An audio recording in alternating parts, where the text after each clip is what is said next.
The NFL is reeling as a promising young rookie announces his retirement after only 1 year in the league. San Francisco 49ers linebacker Chris Borland is retiring at age 24, citing concerns over head trauma.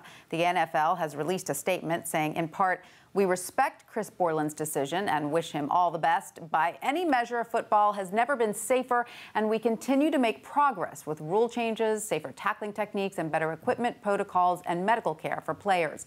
Concussions in NFL games were down 25% last year, continuing a 3-year downward trend." Here with a look at what this means for the NFL is veteran Wall Street Journal sports columnist Jason Gay. Jason, thanks so much for being here. Thanks for having me. What's your first reaction upon hearing this news? Not terribly surprised. Not terribly surprised. I think things have been heading in this direction for some time. Just to take exception with something that the NFL said in its statement, 25% down in terms of concussions over the last 3 years.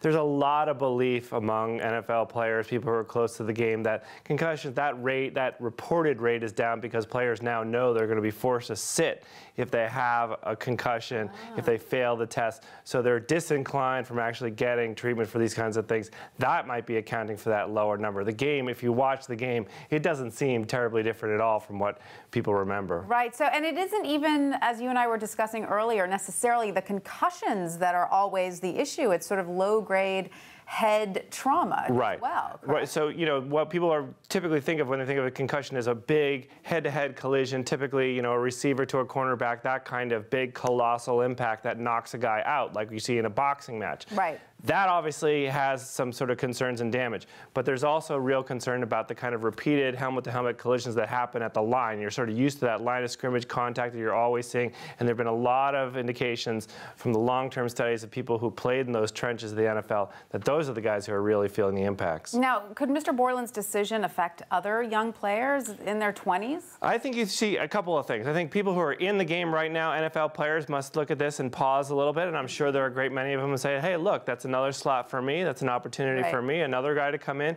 But I think it also has an impact in terms of people who are watching the game, who are parents, people who are younger players in the system. We've already seen declines in Pop Warner football, the sort of first youth developmental league. I think this game, if it's going to be impacted, it's not going to come from the op-ed columnists. It's not going to come from healthcare concerns from the outside. It's going to happen from within. It's going to happen from the rank-and-file players. You know, you're a father and a sports reporter. Knowing what you know and being a parent, would you want your kids to play football? Well, first of all, if my children possess any of my athletic genes, they will not be recruited to play any imaginable sport. I played about 4 minutes of high school football before they threw me out of the locker room. You know, I think that's a very important question for a great many parents, and we've seen it already with NFL parents. The father of no less than Tom Brady, NFL MVP, Super Bowl icon. This guy, his father said, if Tom Brady were coming up today, I might have second thoughts about him playing football. Incredible. But of course, there are certain positions that are more at risk than others. It's a very hard thing to say. I mean, absolutely, if you're in a position where you're taking regular contact, then, of course, you're probably at more risk than other guys. But you see it across the games. Guys in all kinds of skill positions are suffering from injuries later on. And we're only considering here the impact of head injuries. There are just numerous voluminous injuries that account for serious long-term health issues with NFL players. So it just is something that's not going to go away. So do you think the NFL is doing enough, Jason? No. No, you don't. Sure, of course not. What should they be doing? I mean, in terms of, I think this has to start at a much younger level. You know, by the time an NFL player gets to the professional level, they've learned the game, they've learned how to hit, they've learned how to play a certain style. So I think this needs to be taught at a much earlier, even before that. Okay. You know, I think that you have to sort of go to the roots of the game, the idea that you can somehow turn around a veteran NFL cornerback and make him a different kind of player is just ludicrous. It's not going to happen.